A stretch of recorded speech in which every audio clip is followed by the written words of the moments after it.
Olá! Por um bom tempo acabei me afastando um pouco das redes no sentido de produzir esse material teológico, em grande parte por falta de tempo, como pároco de uma paróquia bastante grande, bem na periferia, com muitas comunidades e muitos desafios. O nosso tempo acaba sendo um pouco rarefeito. Mas aos poucos vamos retomando a caminhada para que possamos discutir teologicamente questões que são importantes, prementes para a vida da igreja no Brasil. E como adultos na fé, nós temos não só o direito, mas o dever de discutir a partir da consciência questões que tocam a nossa comunidade de fé. Um elemento que me chama a atenção nos últimos tempos e que eu gostaria de comentar hoje é essa explosão do tradicionalismo no clero do Brasil e também nos seminaristas, aqueles que estão se formando para o ministério presbiteral. Na Itália, o tradicionalismo é um pouco mais contido, digamos assim. Talvez pela presença do Santo Padre, talvez pela presença dos dicastérios romanos. No Brasil, a coisa me parece um pouco mais descompassada. E temos visto agora nos últimos tempos padres que estão anunciando que estão saindo de suas dioceses para ingressarem na Fraternidade Pio X, aquela fraternidade criada pelo Monsenhor Lefebvre, aquele bispo que não aceitou o Concílio Vaticano II, basicamente morreu excomungado. Depois teve a sua excomunhão levantada post-mortem pelo Papa Bento XVI. Padres agora ameaçados de excomunhão pelos seus bispos diocesanos, exatamente por conta do conteúdo tradicionalista. E o que é o tradicionalismo que tem chamado a atenção de tanta gente? O tradicionalismo é uma espécie de patologia da tradição.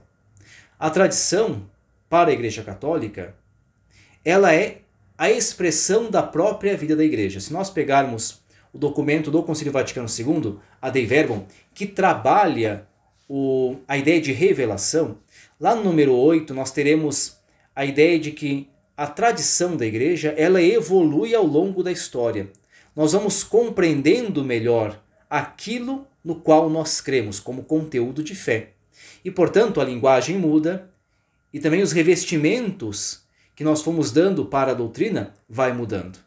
Mas a própria doutrina está em processo de evolução, de modo que nós afirmamos coisas no passado que hoje não afirmamos mais, porque nós fomos percebendo, com o passar do tempo, que essas questões que nós antes afirmávamos não estavam contidos no depósito da fé. Eram muito mais questões ideológicas do que questões reveladas. Mas isso nós só conseguimos entender se nós olhamos para a nossa fé dentro do processo da história. Ora, o tradicionalismo, repito, é uma patologia da tradição. É a ideia segundo a qual nós recebemos um bloco de coisas de Cristo, essas coisas são completamente revestidas de imutabilidade e nós carregamos isso até hoje. Ora, a revelação é uma comunicação de Deus para a humanidade. Deus se autocomunica. Muito mais do que um Deus que diz coisas, é um Deus que se mostra, que se dá a conhecer. Deus é um mistério absoluto.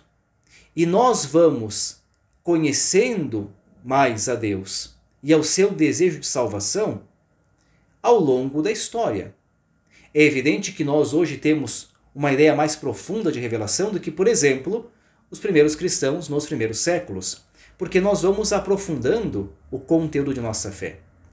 O que falta e qual é o problema, por exemplo, dos tradicionalistas em geral?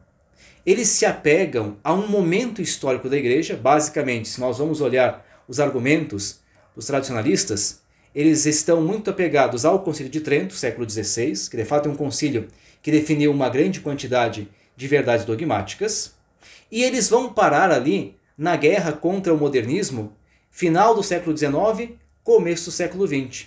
Por isso que eles citam muito Pio IX e vão citar Pio X. São os dois papas antimodernistas que trazem um grande conteúdo contra a modernidade em tantíssimos aspectos. Eles param no tempo. Mas eles esquecem que a doutrina está em processo de evolução.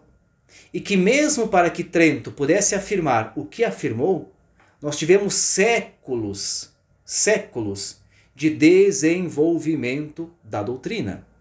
Ora, a doutrina não caiu do céu. Quando nós pegamos o primeiro milênio, há uma quantidade enorme de questões discutidas. E tem realidades que nós só iremos ter clareza delas, como temos hoje, a partir do segundo milênio. Em última análise, o que falta para esses padres e para esses seminaristas, muito mais do que estudar a história da igreja, porque em grande parte eles conhecem, é estudar a história da teologia. Se eu não estudo a história da teologia e não consigo entender o processo de desenvolvimento da doutrina e, portanto, do dogma, eu vou me prender a uma ideologia, que é a ideologia da imutabilidade da doutrina. Ora, um elemento bem simples para entendermos isso, bastaria que nós olhássemos, por exemplo, como Francisco retirou do catecismo a ideia de que a pena de morte era moral. Durante séculos, desde o Catecismo de Trento, a pena de morte era vista como algo que era moralmente aplicável. Trento, inclusive, chama a pena de morte de vingança pública. Francisco diz que a pena de morte ela é imoral, que não pode ser defendido. Mas durante 400 anos, isso esteve no catecismo e foi defendido praticamente ainda antes, lá por Santo Tomás. Porém, no primeiro milênio, muita gente dizia que não se podia aplicar a pena de morte. Então, a doutrina ela está em processo de evolução. Nós vamos evoluindo. Isso vai acontecer também no dogma, vai acontecer também na disciplina, vai acontecer também na compreensão dos sacramentos. Estamos em processo de evolução. Se nós não estudarmos a história da teologia, nós corremos o risco de cair nessa patologia da tradição, que é o tradicionalismo.